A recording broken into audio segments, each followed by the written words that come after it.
on page 78. I see you are wondering where the unpleasantness comes in, said Mr. Benedict. As well you might. Let me tell you then, the project is dangerous. It's a mission, one that may put your lives at risk. The children all straightened in their chairs. I want to make some things perfectly clear, said Mr. Benedict. It is not my wish to put you in harm's way. Quite the opposite. I despise the notion. Children should spend their time learning and playing in absolute safety. That is my firm belief.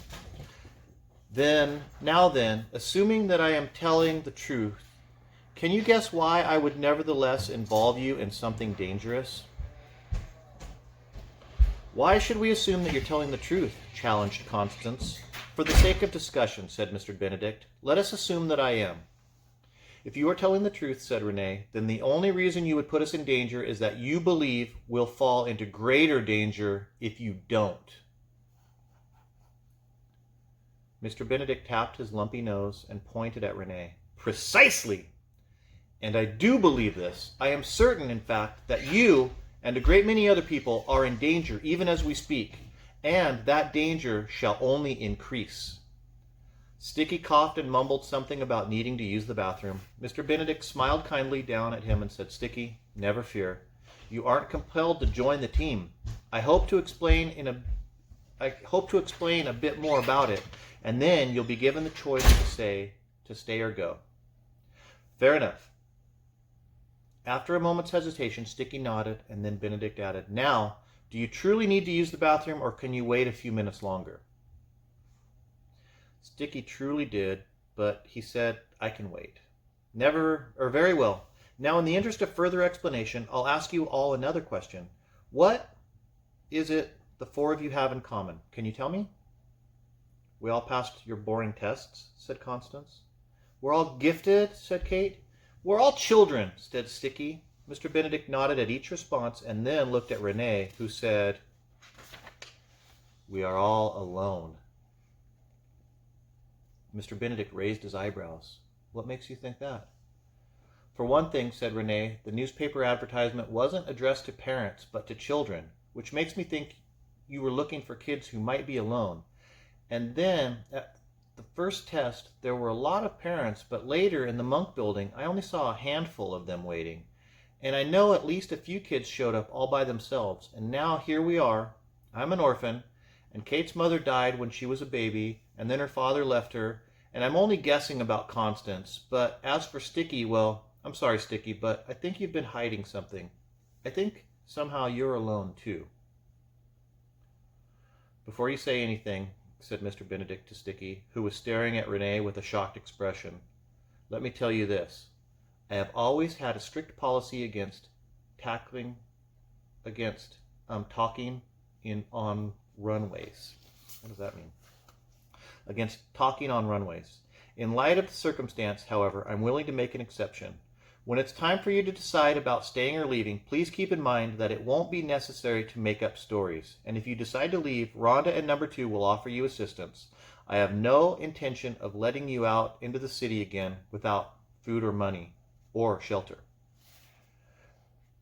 By this point, Sticky had turned his shocked expression toward Mr. Benedict. He opened his mouth to speak, reconsidered, and finally stared down at his shoes. Kate leaned over and put her hand on his shoulder. A runway?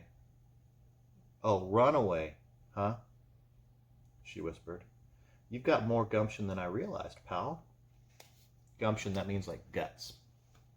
All of you have answered correctly, said Mr. Benedict. You're all gifted children who passed my boring tests in one way or another, and you've all shown yourselves to be unusually resourceful.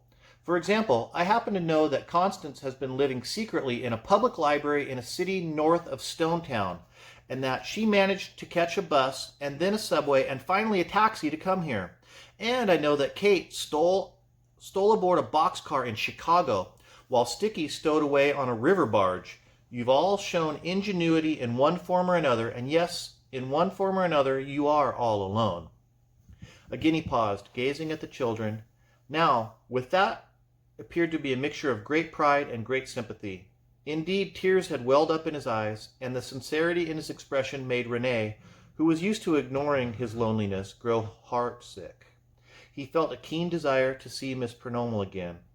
Had it only been this morning that she'd surprised him by crying when they parted? It already seemed so long ago. "Oh, dear," cried Rhonda just then, for Mr. Benedict, awash in strong emotion, had gone to sleep. With a sudden loud snore, he toppled forward into the attentive arms of Rhonda and number 2, who eased him to the floor. "What's with him?" Constance asked. "He has narcolepsy," said Kate. "He steals?" "That's kleptomania," Sticky said. "Mr. Benedict sleeps." "Well, I don't like it," Constance said crossly. "I assure you, Constance," said number 2, looking vexed, "Mr. Benedict doesn't like it either. None of us does. It simply can't be helped." Before any more could be said, Mr. Benedict opened his eyes, blinked a few times, and ran his fingers through his tousled white hair. Rhonda said gently, "Only a minute, Mr. Benedict. You are only out a minute." "Is that so? Very good, then. Very good.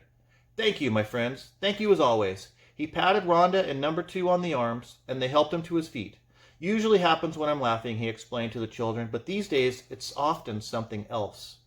Now then, what was I? Oh, yes, all alone. Let me tell you why that part matters. For one thing, children without guardians happen to be in a particular kind of danger that other children are not. This I shall explain later, to those of you who join my team. For another, it would be simply impossible for me to put at risk any child who wasn't alone, no matter how important the cause. Parents are disinclined to send their children into danger. That means they don't want to do that. As well they should be. As it so happens, however, I now find myself in the presence of the best possible team of children I could ever hope for. Indeed, I have long hoped for, and with not a minute to lose. In other words, you are our last possible hope. You are my only hope." Okay, boom. We're going to stop right there. And